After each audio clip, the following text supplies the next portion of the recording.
देखो भाई, last chapter आप ये कह सकते हो आपके इंपॉर्टेंट चैप्टर्स में से सबसे लास्ट चैप्टर तुम्हारे पास अकाउंटिंग रेशियो का ही है।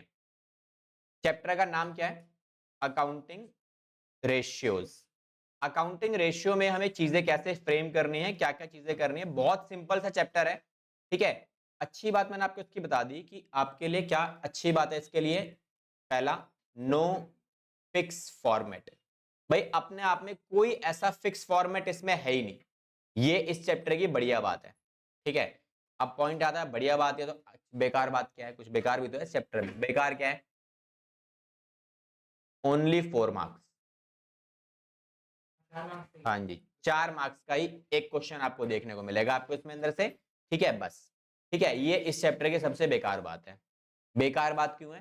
4 मार्क्स का एक क्वेश्चन, नंबर ऑफ फॉर्मूलाज जो आपको याद करने पड़ेंगे ना इसके अंदर। फॉर्मूलाज स्टार्टिंग में इसलिए बोल रहा हूं आपको ताकि आपको थोड़ा सा पता लगे चैप्टर फॉर्मूला बेस्ड है पूरा चैप्टर। तो नंबर ऑफ फॉर्मूलाज की अगर बात करूं ना, इसमें नंबर्स कितने हैं मेरे पास फॉर्मूलाज के? अराउंड 14 तो रेशियोज हैं। ठीक है, प्लस इसके अलावा 20 सपोर्टिंग फॉर्मूलाज हैं अलग से। 20 सपोर्टिंग फॉर्मूलाज अलग से मिलेंगे आपको, जिनको करने के बाद आप इस चैप्टर को कर पाओगे आराम से। ठीक है, तो पॉइंट ये है कि यार स्कूल में ना आपको हर एक रेशियो समझा दी गई होगी, लिखवा दी गई होगी, बोल दिया गया ये याद कर लो, है ना। याद करने के बाद वैसे समझ में नहीं आता कि याद तो वैसे नहीं होता, तो दिक्कत है। ठीक है, अब इस चैप्टर को ना देखो, एक टिप दे देता हूं इस चैप्टर को करने के लिए। क्या है, स्टार्टिंग में जब हम छोटे थे ना, तो हमारे पास ना एक, सबने ये गेम खेला होगा पजल वाला। पजल गेम खेला है? क्या है पजल गेम में? अलग अलग पजल्स में थे, बॉक्स मिलता था आपको, उस बॉक्स के अंदर एक फोटो है, काफी सारी फोटोज थी, और उस फोटोज के ब्लॉक्स बने हुए अलग अलग शेप्स के अंदर, है ना। ऐसे आड़े टेढ़े शेप्स मिलते थे आपको, जोड़ने पड़ेंगे आपको सारे के सारे शेप्स वगैरह। ठीक है, सारे शेप को कनेक्ट करना पड़ता था। अब इजीली कनेक्ट करने के बाद जब आप पहला पीस उठा रहे हो, आपके सामने पूरी पिक्चर नजर आ रही है, ये पिक्चर आपको बनेगी, ये समझ में आता है, इस पूरी पिक्चर के पजल्स यहाँ पड़े हुए हैं, ये सारे पजल्स को जोड़कर यही पिक्चर बनेगी। बट पहला पजल उठाते ही क्या आपको पूरी पिक्चर नजर आ रही है? नहीं। आप क्या करते थे, पहला पजल उठाया, इस पजल को उठा के इससे जस्ट मैचिंग वाला पजल आपको सर्च करना है कि भैया मुझे इसको किसके साथ जोड़ना है, यही चेक कर देते ना आप। दैट मींस आपको सेम बिल्कुल अकाउंटिंग रेशियो वैसे ही काम, दैट मींस आपको क्या आना चाहिए? एडिशन। जो भी डाटा आपके पास गिवन है उनको जोड़ना आना चाहिए। क्या वो डाटा किसी दूसरे डाटा के साथ कनेक्ट कर रहा है? अगर कनेक्ट कर रहा है तो कर दो, पहला पॉइंट ये आना चाहिए। दूसरा पॉइंट आपको आना चाहिए ब्रेकअप। ठीक है, इसमें तो माइनस है सारे सारे। ठीक है, तो ब्रेकअप बेसिकली क्या है? ब्रेकअप का सिंपल सा मतलब क्या होता है, कोई भी बड़ी वैल्यू अगर आपके पास गिवन है, इसके छोटे छोटे पार्ट्स अगर करने पड़े तो क्या वो छोटे छोटे पार्ट्स आपको पता है कि कौन कौन से हो सकते हैं? अगर मुझे ये पता है तो मेरा काम हो जाएगा इस चैप्टर के अंदर, और नया कुछ है ही नहीं इस चैप्टर में। ठीक है, मुझे क्या आना चाहिए? गिवन जो पजल्स पड़े हैं उनको जोड़ना, कोई नई चीज निकालना उनसे, या फिर जो पजल्स पर जो एक बड़ा सा टुकड़ा पड़ा है, उस टुकड़े को तोड़कर कितने टुकड़े बन सकते हैं, इसके कितने पार्ट हो सकते हैं। जैसे करंट एसेट्स, करंट एसेट्स अपने आप में एक छोटा सा पार्ट है ना, लेकिन ये किसका पार्ट है? ये हमारा टोटल एसेट्स का पार्ट है। ये तो हमें पता ही है कि टोटल एसेट्स के अंदर करंट एसेट्स आता है ना आपका। तो मुझे अगर ये पता है कि ये इसका पार्ट है तो मैं इजीली कनेक्ट कर पाऊंगा। ठीक है, और अगर मुझे ये पता है, जैसे मुझे क्वेश्चन ने वैल्यू दे दी टोटल एसेट्स की, कि टोटल एसेट्स 12 लाख रुपए का है, तो भाई 12 लाख किन किन आइटम्स को जोड़कर बनेगा, अगर मुझे वो पता है तो मेरा काम हो जाएगा आधा। ठीक है, मुझे बस ये सीखना है। डन। तो इस पूरे चैप्टर में हम करने क्या वाले हैं, तो ये तो मैंने बता दिया चैप्टर को कैसे डील करेंगे, कैसे इस चैप्टर को पढ़ना है मुझे। ठीक है, क्वेश्चन को सॉल्व करते टाइम क्या करा, तो आज मैं आपको इस चैप्टर में क्वेश्चंस नहीं करवाने वाला। I am just going to give you the overview, इस पूरे चैप्टर में क्या पढ़ने वाले हो। जो स्कूल के अंदर आपको फॉर्मूलाज बोल दिए गए हैं, 14 फॉर्मूलाज, ये वाले फॉर्मूलाज जो याद ही नहीं हो रहे हैं, उनके पीछे का बेस क्या है। तो चीजों के पीछे का बेस जब समझ में आता है तो मुझे समझ में आता है कि हाँ, अब चीजें कनेक्ट कर रही हैं, कि मैं इजीली कनेक्ट कर पा रहा हूं कि ये चीज फॉर्मूला नहीं है यार, ये कॉन्सेप्ट है सिंपल सा। ठीक है, जैसे मैथ का फॉर्मूला है ना भाई, किसको पता है ये 2 into 3 कितना होता है? 5। अबे इंटू भाई, इंटू 2 into 3 6 होता है, लेकिन ये 6 ही क्यों होता है भाई? 2 को अगर आप 3 बार जोड़ोगे तो क्या बनता है? 6 बनता है। पीछे कॉन्सेप्ट ये है। 2 इंटू 3 6 किस लिए होता है? अब इसको बच्चे बताएंगे 2 1 जा 2 2 जा 3 बोलते हैं ऐसे हम, लेकिन 2 2 जा 3 नहीं बोलते ऐसे हम। इसका मतलब होता है 2 3s आर 6, 2 3 बार अगर आप जोड़ोगे तो 6 बनेगा। बेसिक कॉन्सेप्ट ये होता है। 2 3 जा बोलते हैं हम, 2 3s आर होता है वो, 2 3s आर 6, 2 3 बार अगर जोड़े जाएंगे तो 6 बनेगा। वैसे ही अकाउंट्स में भी चलता है सिंपल लैंग्वेज में। तो उसके पीछे का लॉजिक क्या है वो मैं समझाऊंगा आपको आज के लेक्चर के अंदर। तो सबसे पहले हम बात करेंगे इस पूरे चैप्टर में तुम्हारे पास कितनी चीजें हैं, पहले एक बार वो देख लो। ठीक है, तो पहले मैं वो दिखाता हूं आपको इस पूरे चैप्टर में तुम्हारे पास है क्या क्या। इसके एक बार नोट्स मैं आपको प्रिंट आउट में दे दूंगा निकाल के, अभी क्या क्या है हमारे पास पहले वो देख लेते हैं।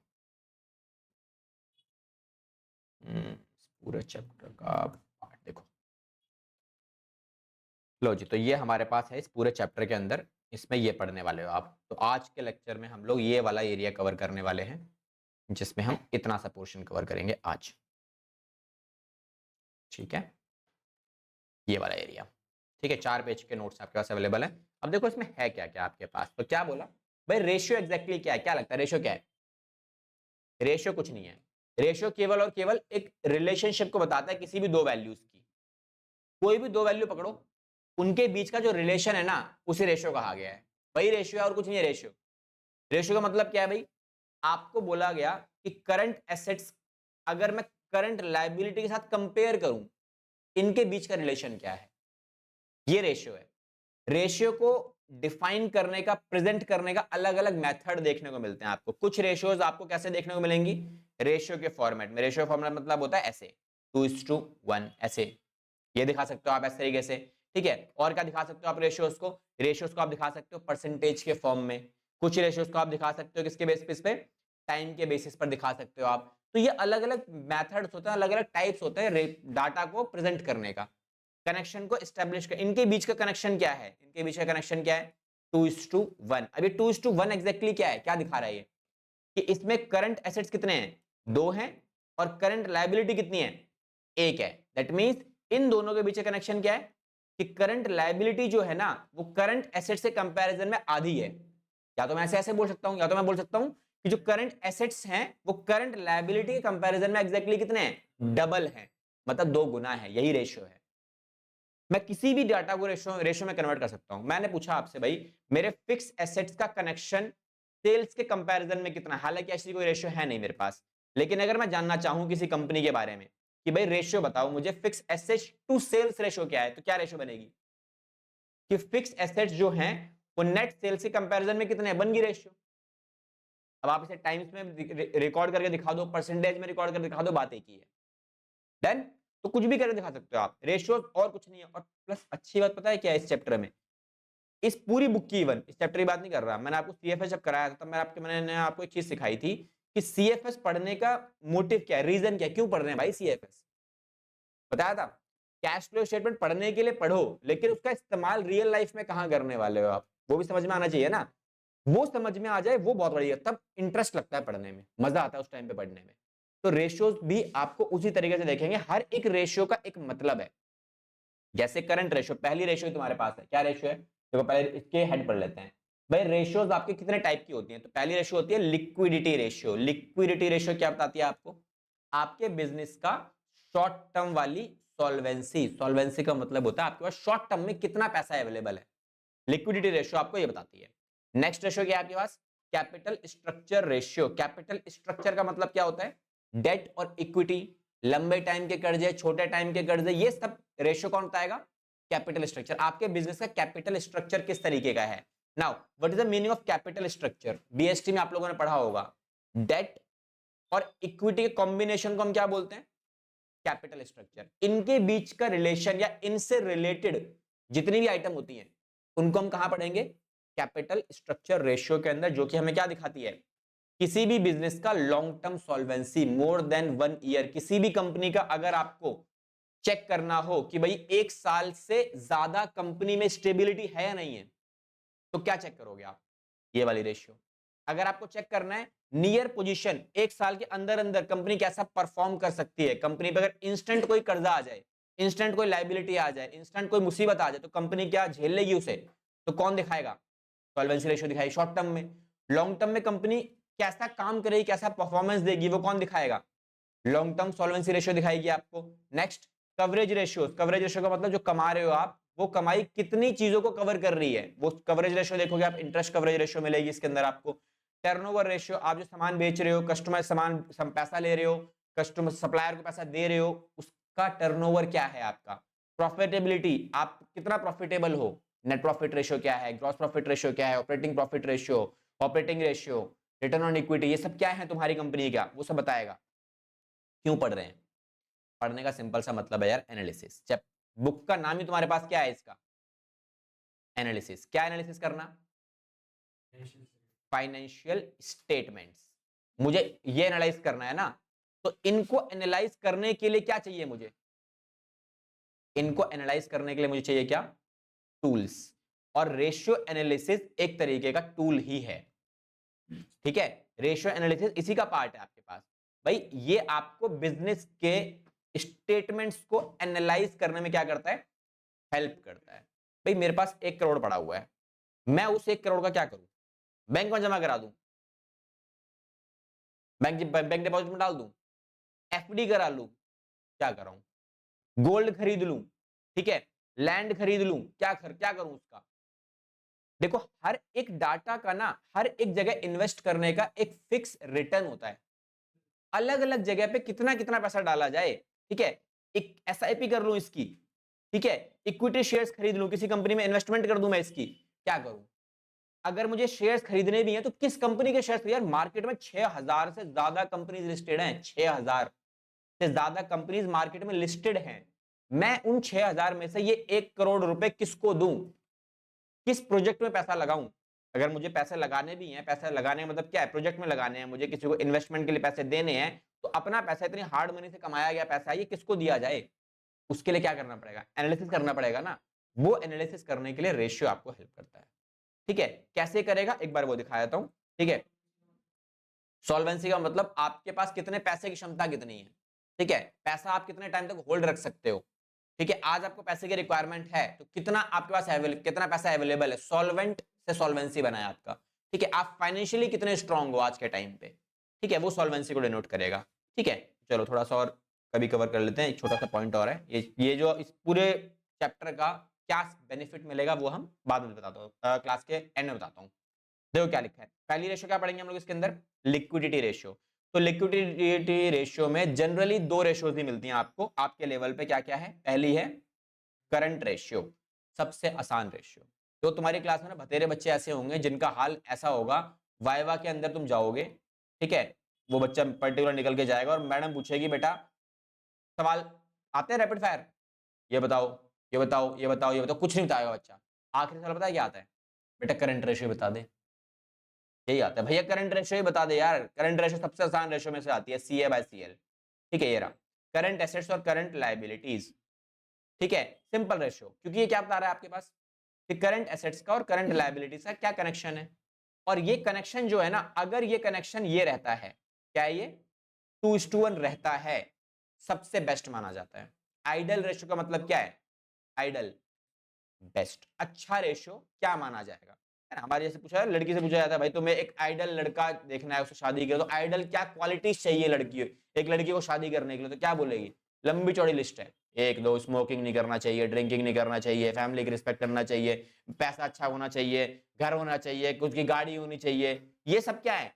ये उनकी आइडल रिक्वायरमेंट है, ठीक है। ये डिमांड है उनकी कि ये सब क्वालिटीज होनी चाहिए भैया एक लड़के के अंदर, ठीक है। और सिमिलरली अगर एक लड़के से पूछा जाए तो तुम्हें किस तरीके की लड़की चाहिए शादी करने के लिए, हमारी एक ही कंडीशन है, लड़की होनी चाहिए, जिंदा होनी चाहिए, बस 2 ही चीजें चाहिए भैया, हमें ना चाहिए फालतू फालतू कुछ, ठीक है। दहेज वैसे काम चला लेंगे भैया, सुंदर है तो दहेज भी नहीं चाहिए, कोई दिक्कत नहीं है, ठीक है। तो आइडल कंडीशन करंट रेशियो की क्या है मेरी? 2:1। 2:1 बढ़िया रेशियो मानी जाती है। क्या इससे बढ़िया है? इसके आसपास भी है ना तो भी काम चला लेंगे। अब पॉइंट आता है सर 2:1 का मतलब क्या है? 2:1 का मतलब सिंपल सा होता है कि जो करंट रेशियो में करंट एसेट्स की मात्रा है ना, वो कितनी है? करंट एसेट्स कितने हैं? करंट एसेट्स अगर मैं बोलूं एक कंपनी के अंदर 2 लाख के हैं और करंट लायबिलिटी 1 लाख की है, तो क्या ये रेशियो 2:1 बनती है? बिल्कुल बन जाएगी, बढ़िया रेशियो बन रही है। तो इसका मतलब ये हुआ कि करंट एसेट्स डबल है मेरे एग्जैक्टली, तो अच्छा है, बहुत अच्छा है। अगर मैं इस रेशियो को बढ़ा के मैं बोलता हूं भाई मेरी कंपनी है, एक कंपनी के पास करंट रेशियो की मात्रा 8:1 है, क्या ये अच्छी रेशियो है? ये तो और बढ़िया है यार, कि करंट एसेट्स और ज्यादा है मेरे पास करंट लायबिलिटी से कंपैरिजन, मतलब 8 लाख रुपए के करंट एसेट्स पड़े हैं मेरे पास, करंट एसेट्स, और करंट लायबिलिटी कितनी बड़ी है? 1 लाख। क्या ये अच्छी रेशियो है आपके हिसाब से? मैं बोलता हूं नहीं है। अब पॉइंट आता है क्यों नहीं है, बताता हूं क्यों नहीं है। देखो, करंट एसेट्स में क्या क्या चीजें आती हैं? कैश बैलेंस, बैंक बैलेंस, ठीक है, आपका इन्वेंट्री आता है, स्टॉक्स वगैरह, डेटर आता है आपके पास, ये निकल के आता है, मेजरली ये आइटम देखने को मिलते हैं। अब एक बात बताओ, अगर करंट एसेट्स ज्यादा हैं, इसका मतलब क्या है? ये हो सकता है कैश पड़ा हुआ है आइडल बैंक में, या तो बैंक में पैसा पड़ा है भरपूर मात्रा में, इन्वेंट्री पड़ी है भरपूर मात्रा में, डेटर पड़े हैं भरपूर मात्रा में, ये हो सकता है, यही होगा ना इसका मतलब, कि पैसा कहीं ना कहीं इन सब में अवेलेबल होगा। इसका सिंपल सा मतलब ये नजर नहीं आता आपको कि कैश पड़ा तो है लेकिन उसको यूज नहीं कर पा रहे आप सही तरीके से। इन्वेंट्री ह्यूज मात्रा में पड़ी हुई, बिकी नहीं रही आपकी इन्वेंट्री, इन्वेंट्री मैनेजमेंट खराब है, सेल नहीं हो पा रही है। या फिर डेटर में ज्यादा पैसा है, इसका मतलब क्या है? आपने उधार माल बहुत सारा बेचा हुआ है, ऐसा रिकवर नहीं कर पा रहे आप। इसका मतलब जितना ज्यादा डिले उतना ज्यादा बैड डेट होने की सिचुएशन आ जाती है कैश के अंदर या फिर कर्जे के ऊपर। ठीक है, आप भूल जाओ भैया, अगर आपका कर्जा पुराना हो जाए, और जितना पुराना हो रहा है इसका मतलब क्या है? सामने वाला बंदा उतनी कोशिश करेगा इसको दिया ही ना जाए। ठीक है, तो ये चीजें खत्म, अगर ज्यादा है करंट एसेट्स वो भी अच्छा इंडिकेशन नहीं है, इसीलिए क्या रखा गया है? 2:1 है, बढ़िया है, कोई दिक्कत नहीं है। क्या ये 2:1 में? ये तो होता है 2:1 में, 2:1 है तो बढ़िया है, मतलब ये आपके 2 लाख रुपए हैं, अगर लाइबिलिटी अगर 1 लाख की है ना तो 2 लाख रुपए तक होना चाहिए। ज्यादा जाएंगे तो जितना ज्यादा जाएंगे इसका मतलब कि डेंजर वाली सिचुएशन आना शुरू हो आपके पास हो रही है। इक्वल है तो बराबर करके ले जाओ, अच्छा है। इक्वल है मतलब क्या है? आपके पास करंट लायबिलिटी जितनी है उतने ही करंट एसेट्स है, इसका मतलब ये हो सकता है कि अगर सारे कर्जदार इकट्ठे पैसे मांगने आ जाते हैं और आपको इकट्ठा देना पड़े तो क्या करोगे? यहां भी जीरो हो गया, ये भी जीरो हो गया। अब करंट एसेट जीरो हो गया तो बिजनेस कहां से करोगे? पैसा नहीं है, स्टॉक नहीं है, डेटर नहीं है, पैसा आएगा भी नहीं कहीं से, तो ये तो बेकार सिचुएशन हो गई ना। इसीलिए क्या बोला जाता है? रेशियो सेम होनी चाहिए। देन चलो, अब इसमें करंट रेशियो वाले के ऊपर बात करेंगे, ये वाला सेक्शन हम लोग बाद में स्टार्ट करेंगे, अभी बात करते हैं। तो मैंने आपको एक फॉर्मूला अभी समझा दिया, क्या कौन सा वाला? करंट एसेट, करंट रेशियो वाला। तो करंट रेशियो क्या सिखाया मैंने आपको अभी, कि करंट रेशियो क्या होती है? CA/CL। इसका आइडियल रेशियो क्या होता है? 2:1। ये बढ़िया है। अब पॉइंट आता है क्या इतने से काम चल जाएगा? मैं कहता हूं नहीं चलेगा आपके पास काम। अब पॉइंट आता है कि what are the supporting ratios. भाई सपोर्टिंग रेशियोज कौन कौन सी होती है मेरी? सपोर्टिंग फॉर्मूलाज बोलते हैं इन्हें हम। देखो, सपोर्टिंग फॉर्मूलाज में आपको पता होना चाहिए, सबसे पहला जो फॉर्मूला होता है वो होता है टोटल एसेट्स और टोटल लायबिलिटीज का। अगर आपको ये पता है ना सारी चीजें, तो आपका काम हो जाएगा मेजरली। देखो, सारे फॉर्मूलाज पता है कहां से बने हैं? सारे फॉर्मूलाज, जितने फॉर्मूलाज मैं समझाऊंगा ना आपको, सारे फॉर्मूलाज दो जगह से बने हुए हैं। कहां से? प्रॉफिट एंड लॉस अकाउंट और एक बैलेंस शीट। अगर आपको इनकी समझ है ना बढ़िया तरीके से, और इनकी समझ कहां से सीखते हैं बच्चा? From your 11th class. इसीलिए मैं हमेशा बोलता हूँ 11th क्लास के बाद जब बच्चा 12th में आता है, सबसे पहले यही वाली बुक करानी चाहिए, सबसे पहले। ठीक है, सबसे बेस्ट ऑप्शन होता है। रीजन इसका ये होता है कि 11th क्लास जब पास आउट होकर आ रहे हो ना, तो आपने ये फाइनेंशियल स्टेटमेंट वाला चैप्टर जहां पे आपने P&L सीखा, बैलेंस शीट सीखी, वो बिल्कुल एंड वाला चैप्टर होता है, और वो माइंड में आपकी जो मेमोरी है ना वो एकदम ताजी ताजी है, तो आप इजीली ग्रैब कर जाते हो, समझ जाते हो चीजों को। ठीक है, बट स्कूल्स के अंदर, मेजोरिटी ऑफ स्कूल्स के अंदर क्या होता है, पहली बुक ही स्टार्ट करा जाती है। दैट्स द रीजन कि हमारे लिए थोड़ी सी चैलेंज वाला पार्ट हो जाता है कि हमें भी फर्स्ट बुक ही स्टार्ट करानी पड़ती है। ठीक है, तो ये वाला सेक्शन अगर आपका स्ट्रांग है तो काम चल जाता है, नहीं है तो भी कोई दिक्कत नहीं, अभी देख लेंगे। देखो, टोटल एसेट्स के कितने पार्ट होते हैं आपके? टोटल एसेट्स के 3 ही पार्ट होते हैं हमारे। कौन कौन से? पहला होता है नॉन करंट एसेट्स, जिन्हें बच्चे जानते हैं किस नाम से? फिक्स एसेट्स के नाम से। दूसरा पार्ट होता है मेरा क्या? Current assets. तीसरा पार्ट होता है मेरा नॉन करंट इन्वेस्टमेंट। आपने पैसा क्या किया हुआ है मार्केट में? इन्वेस्ट किया हुआ लंबे टाइम के लिए। तो दीज आर दी पार्ट्स जो हमारे किसके हैं? एसेट्स के पार्ट। 3 पार्ट्स होते हैं। अब एग्जाम में ना, क्या आपको फिक्स एसेट्स आइडेंटिफाई कर पाओगे आप? क्या होता है फिक्स एसेट्स? फिक्स एसेट्स का मतलब वो एसेट्स जो आपने लंबे टाइम के लिए खरीदे हुए हैं, लैंड, बिल्डिंग, फर्नीचर, मशीनरी, ठीक है, ये सब क्या है, लॉन्ग टर्म एसेट्स हैं। ठीक है, करंट एसेट्स क्या होता है बता दिया मैंने आपको, जो शॉर्ट टर्म के होता है, छोटे टाइम के लिए, एक साल से अंदर अंदर आप उन्हें सेल कर दोगे, कैश में कन्वर्ट कर लोगे, वो सब किसका पार्ट है, करंट एसेट्स के पार्ट है। नॉन करंट इन्वेस्टमेंट के लिए डरने की जरूरत नहीं है, वो क्वेश्चन डायरेक्टली निकाल के आपको देगा ही देगा, नॉन करंट इन्वेस्टमेंट है। एक क्वेश्चन है उसके अंदर ना ये एक सेक्शन गिवन है, that is long term loan and advance. अब बच्चों को ना जैसे ही वो लॉन्ग टर्म लोन पढ़ते हैं ना, ये वाला इतना सेगमेंट, ये वाला उनको लगता है ये लायबिलिटी है, गलती नहीं है, लायबिलिटी होती है, लेकिन अगर इसके साथ ये वाला भी ऐड हो जाए, एडवांसेस वाला सेगमेंट, तो वो एसेट्स बन जाता है। क्यों? क्योंकि एडवांस का मतलब क्या होता है, मैंने लिया नहीं है, मैंने दिया है। तो कर्जा मैं हमेशा बिजनेस में लेता भी हूं और दे सकता हूं ना। तो अगर मैं एडवांस दे रहा हूं और वो लॉन्ग टर्म के लिए एडवांस दिया हुआ है, तो ये क्या है मेरा, ये एसेट्स का पार्ट है मेरा।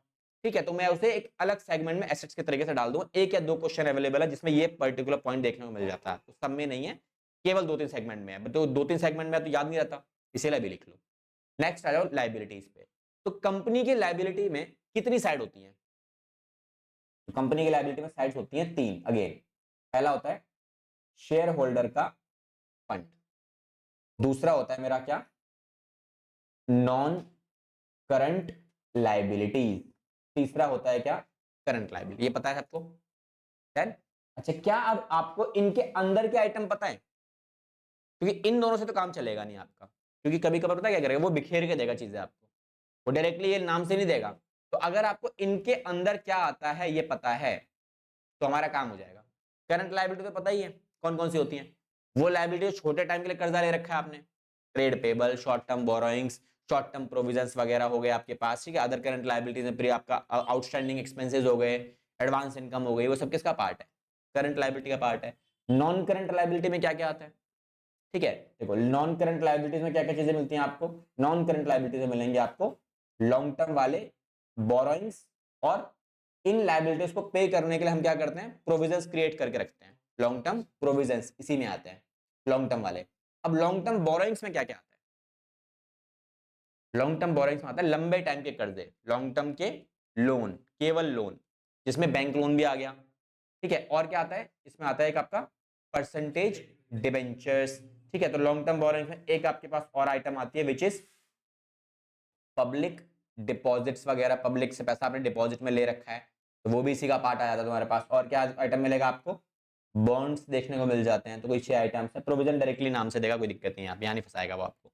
ठीक है, अब इसके कितने आइटम होते हैं, शेयर होल्डर फंड के, शेयर होल्डर फंड के 2 ही पार्ट होते हैं, पहला होता है शेयर कैपिटल और एक आपका होता है रिजर्व एंड सरप्लस। अब शेयर कैपिटल के कितने पार्ट होते हैं, शेयर कैपिटल मतलब कितने तरह की कैपिटल होती है, 2 तरीके की, पहला इक्विटी शेयर कैपिटल और प्रेफरेंस शेयर कैपिटल। और रिजर्व एंड सरप्लस में तो पता लग ही रहा है कि रिजर्व भी इसके अंदर आएंगे, और अगर कोई सरप्लस है, सरप्लस का मतलब क्या होता है, आपने कितना प्रॉफिट कमाया, नेट प्रॉफिट, नेट लॉस वगैरह, वो सारी चीजें। और सरप्लस आपका जो है पॉजिटिव भी हो सकता है और आपका नेगेटिव भी हो सकता है, बिकॉज प्रॉफिट जो आप कमा रहे हो पॉजिटिव भी कमा सकते हो और नेगेटिव भी कमा सकते हो। तो दीज आर द एरियाज, मतलब लायबिलिटी सेट थोड़ी सी ज्यादा श्रिंक्ड है, इसको थोड़ा ज्यादा अच्छे से आपको एक्सप्लोर करना पड़ेगा कि कितने इतने आइटम मिलेंगी। क्योंकि क्वेश्चन में मान लो आपको ये करंट लायबिलिटी रिक्वायरमेंट है, किसके लिए, करंट रेशियो के लिए, है ना, और आपको क्वेश्चन में करंट लायबिलिटी डायरेक्टली दे ही नहीं रखी, क्या क्या दे रखा है आपको, आपको ये दे रखा है, ये दे रखा है, ये दे रखा है, और आपके पास यहां से ये दोनों आइटम दे रखी हैं और ये दे रखा है, तो निकाल लोगे, निकल आएगी। क्या क्या बोला मैंने आपको, मैंने बोला भाई मैंने आपको ये दे दिया, ये मैंने आपको दे दिया, यहां से मैंने ये 2 आइटम दे दिए निकाल के आपको, ठीक है, और ये आइटम दे दिया मैंने आपको निकाल के, तो करंट रेशियो निकाल लोगे, करंट लायबिलिटी निकल जाएगी ना। पर निकलेगी तब जब आपको ये पता होगा कि इसको इसको और इसको जोड़कर क्या बनता है, टोटल लायबिलिटी बनता है। तो टोटल लायबिलिटी को ब्रेक करोगे आप, तो टोटल लायबिलिटी जैसे आप ब्रेक करोगे आपको क्या मिलेगा, ये मिलेगा, ये मिलेगा और ये मिलेगा, और इन दोनों के कुछ एलिमेंट्स आपको बिखेर के दिए हुए हैं, और उनको जोड़ के ये सब यहां तक पहुंचोगे आप, तब तो निकाल पाओगे ना। सिंपल एंड शॉर्टेड, तोड़ना और जोड़ना अगर आपको आता है तो आपका काम हो जाएगा। ठीक है, डन, यहां तक क्लियर है। तो 2 फॉर्मूलाज क्लियर हो गए। तो फॉर्मूला जैसे वैसे भी कोई चीज नहीं है, तरीके से आपको बस इन दोनों आइटम्स को समझना पड़ेगा कि चीजें होती क्या है, लायबिलिटी क्या होती है, एसेट्स क्या होते हैं, सारे के सारे बस वो। इसके बाद कुछ और चीजें हैं मेरे पास, जैसे जिसमें क्या आता है मेरा, एक आता है वर्किंग कैपिटल। तो व्हाट इज वर्किंग कैपिटल? देखो वर्किंग कैपिटल का मतलब क्या होता है पहले तो समझते हैं। देखो वर्किंग कैपिटल सिंपल सा मतलब है, हर बिजनेस के अंदर ना कुछ पैसा ऐसा लगा हो, कैपिटल मतलब क्या, पैसा ही होता है, कुछ पैसा हमेशा ऐसा लगा रहेगा जो लगा ही रहेगा, हमेशा काम करता रहेगा, और जो कि करंट एसेट्स का पार्ट होता है। ऐसा अमाउंट ऑफ करंट एसेट जो हमेशा बिजनेस में एंगेज्ड है, हमेशा। जैसे किसी भी शॉप पे, जहां से भी आप अपने घर की शॉपिंग करते हो, शॉप पे जाते हो सामान लेने के लिए, तो सामान लेने जब आप जा रहे हो तो उस दुकान में जितना सामान रखा हुआ है वो क्या है उसके लिए, एसेट्स है सारा, मतलब कौन सा एसेट्स है, वो करंट एसेट्स है, बिकॉज उसकी इन्वेंट्री है ना। क्या लगता है वो सारी इन्वेंट्री कभी खाली होती हुई देखी है आपने? तो इसका मतलब ये हुआ कि अगर उसकी दुकान में करंट एसेट्स की मात्रा में 2 लाख का सामान पड़ा है, तो 2 लाख का सामान कभी भी जीरो नहीं होगा, वो क्या चलता रहता है, घूमता रहता है हमेशा। दैट मींस कुछ ना कुछ सामान हमेशा पड़ा ही हुआ है ना बिजनेस के अंदर, तो क्या मैं उसको वर्किंग कैपिटल बोल सकता हूं? लेकिन पॉइंट है, वर्किंग कैपिटल जितना भी सामान उसके दुकान में 2 लाख का पड़ा है, क्या सारा सामान उसका खुद का होता है वो? उसमें से कुछ सामान का पैसा भी देना बाकी होता है। हमेशा सप्लायर आता है ना, कभी आप शॉप पे देखने गए हो सामान, भाई कोई दुकान पैसे मांगने आ गया, भाई साहब पैसे दे दो यार, सामान का इतना इतना टाइम हो गया, तो क्या करते दुकानदार, 10,000 टिका दी, कभी 15,000 टिका दी, क्या इतने इतने आए, बाद में ले जाना बाद में बाकी। दैट मीन्स इस करंट एसेट्स में कुछ पोर्शन ऐसा है जो कर्जे में चल रहा है। तो क्या जो पैसा कर्जे में चल रहा है वो आपके बिजनेस का वर्किंग कैपिटल हो सकता है? नहीं हो सकता। तो अगर मैं इसमें से करंट लायबिलिटी हटा दूं तो क्या बचेगा, वो अमाउंट ऑफ कैपिटल जो बिजनेस में हमेशा इन्वेस्टेड है ना। अगर इसमें से मान लो 2 लाख में से 80,000 का माल उधार में पड़ा हुआ है, तो केवल 1,20,000 का ही तो है, ये वाला माल वर्किंग कैपिटल ही तो हुआ। ठीक है, तो समझ में आया वर्किंग कैपिटल एग्जैक्टली क्या काम करता है, तो ये मेरा वर्किंग कैपिटल का पोर्शन हो गया। डन, ठीक है। अगला एक फॉर्मूला मैं इसके अंदर और लिख देता हूं आपके लिए, इसको समझाऊंगा अभी थोड़ी देर में। इसका एक फॉर्मूला और होता है विच इज कैपिटल, लिख लो अभी, अभी समझा दूंगा इसे। Fix assets, capital blot minus fix assets वाला फॉर्मूला, ठीक है। इसके साथ साथ एक फॉर्मूला और होता है मेरा, ये जो इस चैप्टर में काम आएगा, that is capital employed. Now what is capital employed? Capital employed का मतलब क्या होता है? कैपिटल का मतलब क्या होता है? पैसा। एम्प्लॉयड का मतलब क्या होता है? जो बिजनेस में लगा हुआ है, जो काम कर रहा है बिजनेस में। कौन सा पैसा बिजनेस के अंदर हमेशा लगा होता है और जो बिजनेस के लिए काम कर रहा है, जो बिजनेस में आपने लगाया है काम करने के लिए, कौन सा? शेयर होल्डर्स का फंड, चाहे वो इक्विटी में लगा हो चाहे प्रेफरेंस में लगा हो। पैसा कंपनी जब भी बोरो करती है मार्केट से, इसी के लिए करती है ना, कि भैया मैंने मार्केट से पैसा बोरो किया, अब इस पैसे का इस्तेमाल करेंगे हम किसके लिए? बिजनेस के ग्रोथ के लिए, नई फैक्ट्री लगानी है, कुछ भी लगाना है, तो किसके लिए करते हैं हम लोग? इसके लिए। और जो पैसा देखो, ये जो कैपिटल वाला पैसा, शेयर कैपिटल का ये वाला पैसा, इसमें क्या क्या आ रहा है? इक्विटी का पैसा आ गया, और किसका आ गया? प्रेफरेंस का आ गया। प्लस जो पैसा रिजर्व एंड सरप्लस में पड़ा हुआ है, ये पैसा भी तो बिजनेस में इन्वेस्टेड है। तो जब तक ये पैसा ऑनर के पास नहीं गया तब तक बिजनेस में पड़ा हुआ है, और ये पैसा बिजनेस से बाहर निकाला भी नहीं जा रहा। तो ये भी मैं बोल सकता हूँ ना कैपिटल एम्प्लॉयड का ही पार्ट है। इसके अलावा और क्या हो सकता है? इसके अलावा जो लंबे टाइम के लिए मैंने कर्जा लिया गया, ये वाला 10 साल के लिए डिबेंचर्स इशू कर दिए, बैंक से कर्जा ले लिया 20 साल के लिए। क्यों लेते हैं कर्जा 20-25 साल के लिए? ग्रोथ के लिए ले रहे हैं, सिंपल सी बात है, यूज करने मस्ती करने तो नहीं के लिए लिया नहीं आपने। दैट मींस इसमें क्या आ गया आपके पास? लॉन्ग टर्म का डेट भी इसी में आ जाता है आपका। देन तो दोनों का कॉम्बिनेशन है, बोल सकते हो कैपिटल एम्प्लॉयड का पार्ट है। तो इसके अलावा एक और चीज देखो, ये जो फॉर्मूला है ना आपका, ये फॉर्मूला कहां से है? लाइबिलिटी साइड से है, ठीक है। इसका अगर मैं बोलूं एसेट्स वाली साइड से मैं चेक करूं कि कितने एसेट्स ऐसे हैं जो बिजनेस में हमेशा इन्वेस्टेड है। हमेशा कौन से एसेट्स होते हैं? फिक्स एसेट्स हमेशा इन्वेस्टेड होते हैं ना। कौन से वाले? नेट वाला। अच्छा, नेट का मतलब होता है आफ्टर डेप्रिसिएशन, ठीक है, लिख लेना इसको, after depreciation.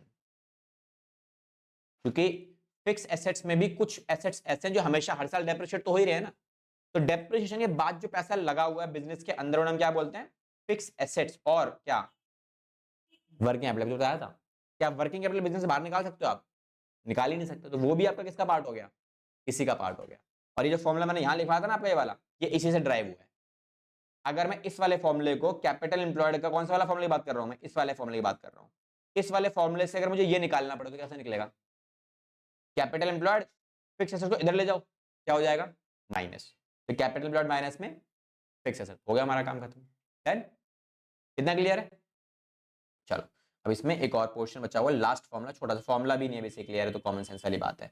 Total date, date का मतलब क्या होता है, कर्जा।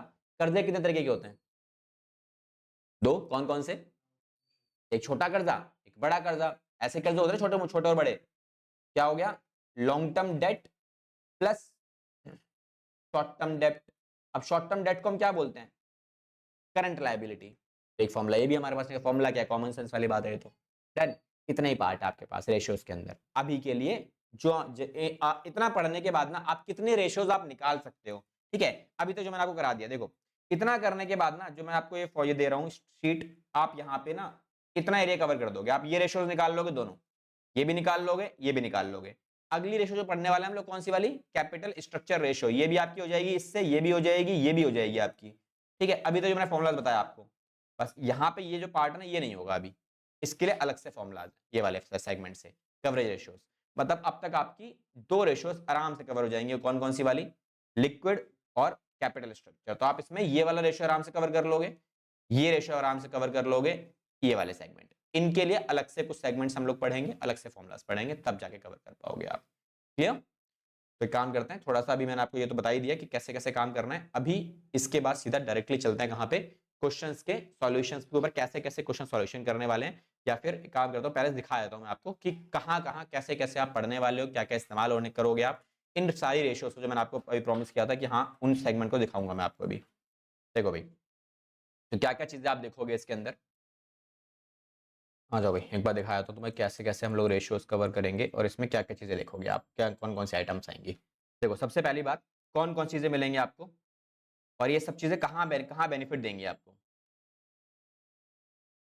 तो देखो मैं जो रेशियोज पढ़ा रहा हूँ आपको अभी, उन रेशियोज का इस्तेमाल हम कहाँ कहाँ करने वाले हैं। मुझे आप किसी भी कंपनी का नाम बताओ, किसी भी कंपनी, कोई भी कंपनी ले लेते हैं, टाटा बढ़िया कंपनी है, टाटा कंपनी ले लेते हैं, टाटा स्टील ले लेते हैं। चलो अब टाटा स्टील में मुझे अगर इसका एनालिसिस करना है कि ये कंपनी बढ़िया है या बेकार है।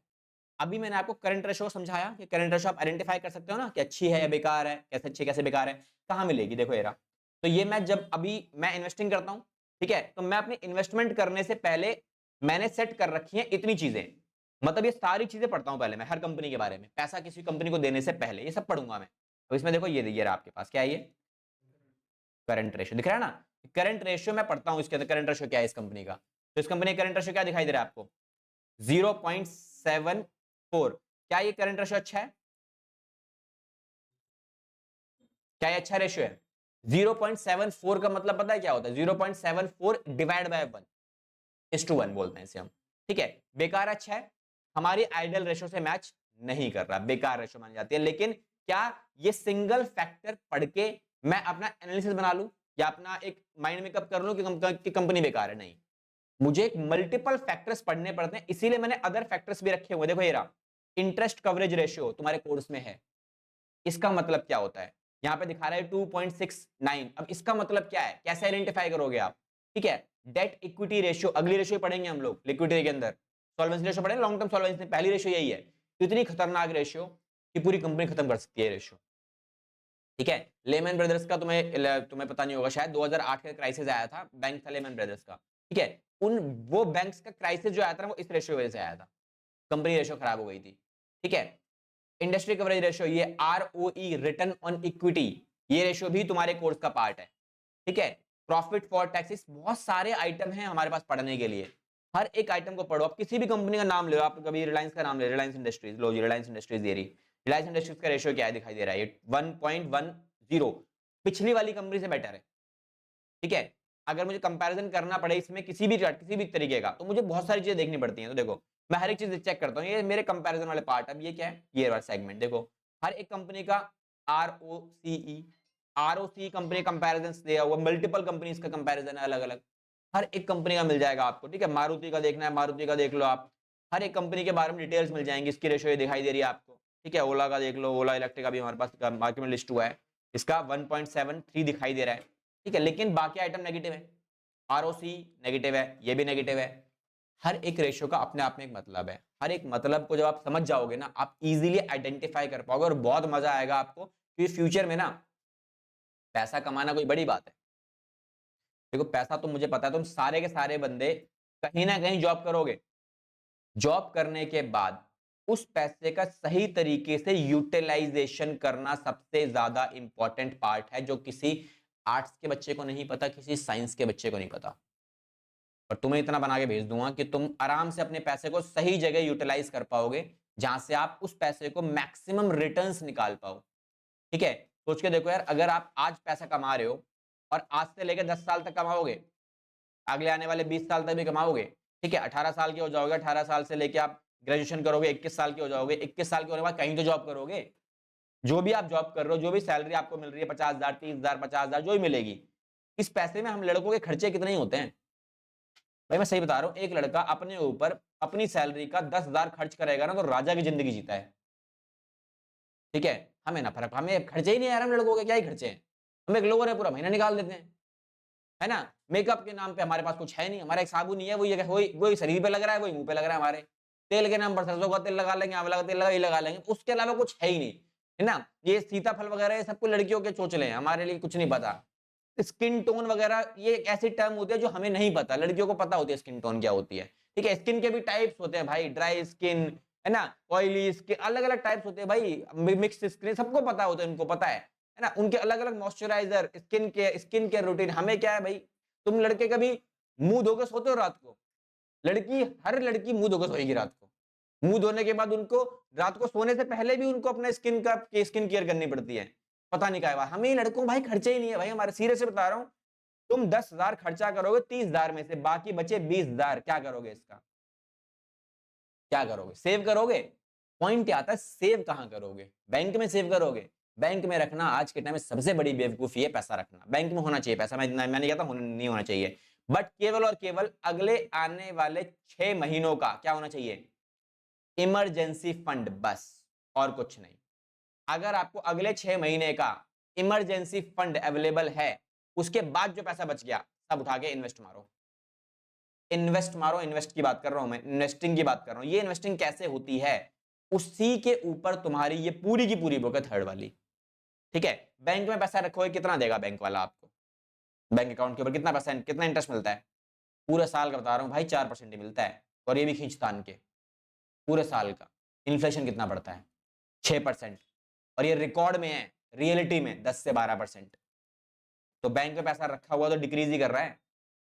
ठीक है, तो ऐसी जगह पैसा इन्वेस्ट किया जाए जहां से मुझे एटलीस्ट 12% तो मिले, 12 मिले, 15 मिले, तब तो मजा भी आए। तो ऐसे, और ये कंपाउंड भी करे। दुनिया के 7 अजूबे के बाद 8वां अजूबा क्या है? कंपाउंडिंग। कंपाउंडिंग में इतनी ताकत है भाई साहब कि तुम्हारे छोटे छोटे अमाउंट को ना बढ़ाकर पता नहीं कहां ले जाएगी, और तुम्हें खुद समझ में नहीं आएगा भाई साहब क्या हुआ।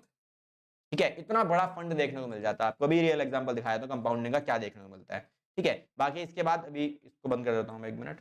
ठीक है, क्वेश्चंस वगैरह नेक्स्ट क्लास से कराऊंगा मैं।